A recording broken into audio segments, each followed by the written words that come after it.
up, guys? My name is Jen. For those of you who don't know me, I've been in the fitness industry for the last 10 years, and this is my fitness journey story from 2010 to the present. I'm making this video for anybody who is feeling discouraged in any way, or anybody that's having issues or problems right now with their goals or with their execution, with their diet.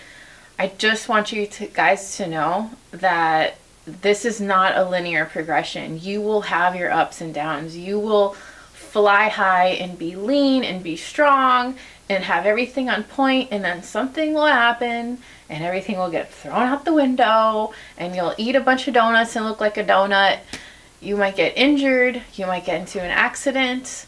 You might change your goals. Like, there's all kinds of stuff that happens with fitness, and you have to just be patient with yourself and give yourself space to fuck up, because you're gonna fuck up, because there's no way to do this right the first time.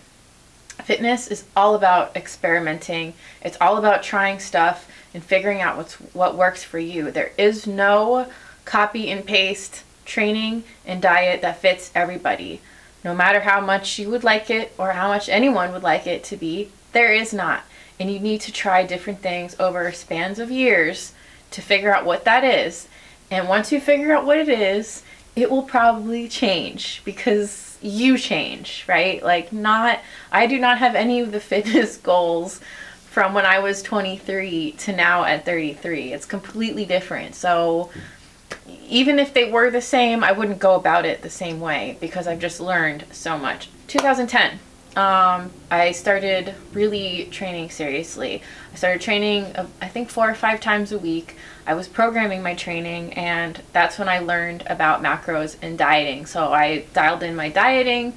I was doing like a macro split at the time. It was flexible dieting, even though that didn't exist. All I knew was that I just needed cookies and ice cream, and there was no way that I could sustain a diet without those things in it. And so I put it into my carb slot, and then sure enough, Layne Norton a while later started coming out with If It Fits Your Macros, which really validated my way of doing things, because at the time everyone told me that I can't do it like that, even though I was walking around at like 15% body fat.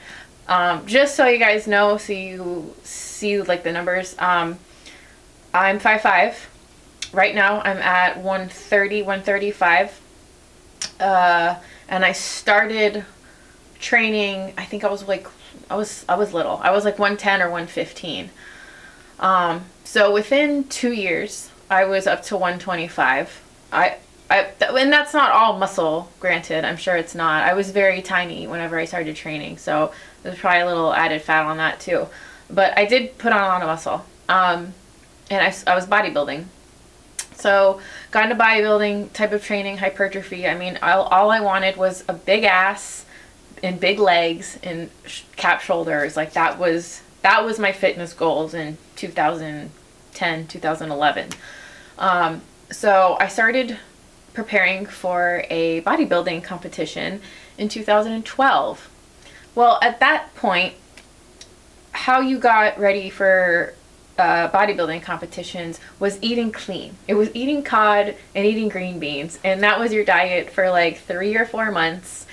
And then you did some weird shit with water and salt the day before your show, and then you almost died, and then you won first place. Like, it was really crazy. Like, to sign on to bodybuilding.com back in the day, or like read Muscular Development, not saying anything bad about that, it's just our understanding of diet and stuff and how you prep for competitions was very archaic back then, and it was difficult. So me, walking around 15% body fat, eating cookies, decided that I really needed to be strict now, and I wanted to get down to 10% body fat, which is crazy. I should never be 10% body fat. Even now, 15 is super lean for me. I don't need to be that. I'm pretty happy around 17. I started eating really clean, and it had a very negative mental effect on me. I basically went nuts and started gorging on chocolate and cookies and stuff. Like, I would eat clean during the whole day, and then I would, after my day was over, I would go to the grocery store and buy like 200 grams of carbs, which is more than what I eat in a normal day, on top of the carbs that I was supposed to eat, and just eat in my car. It was so sick and so sad. And I just started gaining weight when I was supposed to be losing weight. So obviously did not compete in that figure competition. I actually never ended up competing in figure. It just doesn't vibe with me as a person. It's very subjective. Not talking bad about people who want to do that. That's fine. For me, like, I know subjectively what I want to look like, and I don't want to change that for what other people think I should look like. So why I even decided to want to be in a bodybuilding competition to begin with is beyond me. But anyway, so yeah, it took me months to come back from the number that dieting did on me and my psyche and my body. Probably a year to get my fat in check. Like, I don't know how much I was at my biggest, maybe 24% body fat. I got up to 140 in 2012 and 2013. So to combat that, I just completely abandoned the goal of being lean and bodybuilding, and I went to powerlifting because I thought that if I focused on being strong, it would take the pressure of the crazy restricted dieting off of me, and I could eat what I had to eat to support my goals in powerlifting was what I wanted to eat. So I just tried to align my goals with what I wanted to do anyway.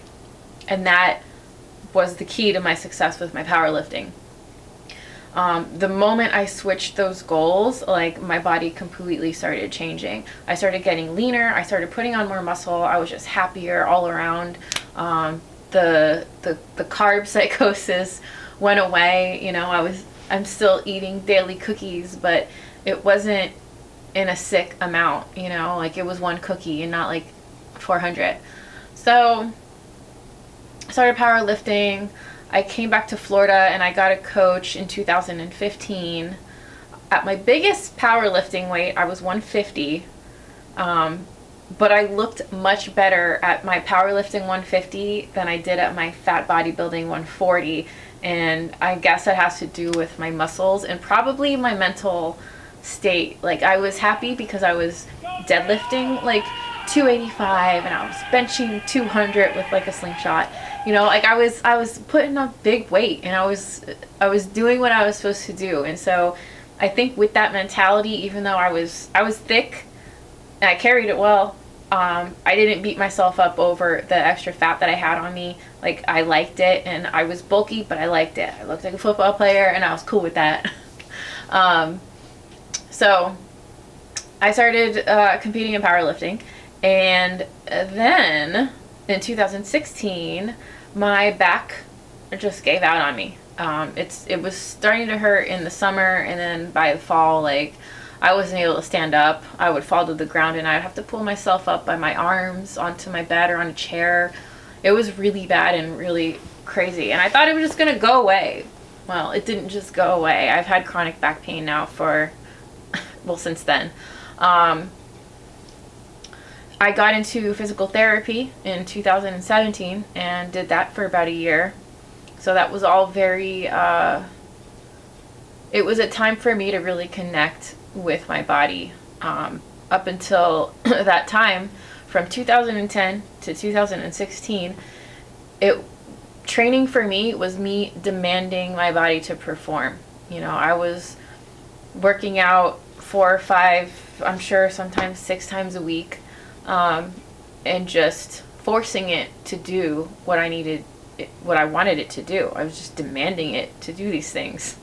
And so in 2017, whenever I started with my physical therapy, I realized that I needed to take care of myself, right? Like, fitness should be you taking care of yourself. And yeah, I mean, taking care of yourself is definitely, there's a part of it that's pushing limits and going harder and getting over that mental block, but that's not the only part of it. And for me, for years, that's all it was about. It was pushing my limits and doing crazy shit until I was crying, until I was shaking, until I was seeing stars, and almost like pushing myself to black out. I mean, that's how I worked out for years. And thankfully, my body just threw up all these pain signals, like, no, this isn't what we're gonna do anymore. You need to calm down. So I really started to connect with my body, and how I moved it, how my brain connected with my muscles. That mind muscle connection really flourished during that time. So 2018, I started lifting again, not with any goals of looking a certain way or being strong. Obviously, like, my powerlifting days were over. My back pain hurts all the time, and it was clear to me that any kind of deadlifting or a spinal extension really irritated it. And there was just things I couldn't do anymore. Squatting with a bar, like heavy at least, just it wasn't an option anymore. So I had to work around that. So it became about being healthy. And like I said before, like, taking care of myself, moving things in sync, and isolating things, and just having a relationship, a communication with my body that I had never had before. Before, it was my mind telling my muscles what to do, and I didn't give a fuck what they said. They had to do it, and that was it. Now it's more of like this cycle, this biofeedback that I get into when I train. So I feel things, and it's just, my training is much better now than it has ever been. The fitness things I do now are for fun. It's for expression, yoga and all, like, the primal movement, like MovNat stuff, animal flow. I love all that stuff. Pole dancing, like, that's the kind of fitness stuff I'm into now. It's just it's a flowy movement and not just demands. It's an art and an expression, and not just logistics and numbers. For anyone that's having issues with attaining their goals, or if you have any, like, mental hang-ups, like, it's okay. You'll get through it. Just be patient with yourself. Give yourself space to fuck up. It's natural. It's fine. You'll get through it. And if you guys have any questions, or if you want advice, or if you have any comments that you want to share, please let me know. Yeah, so that's my journey as of today. Hope you guys have a good one.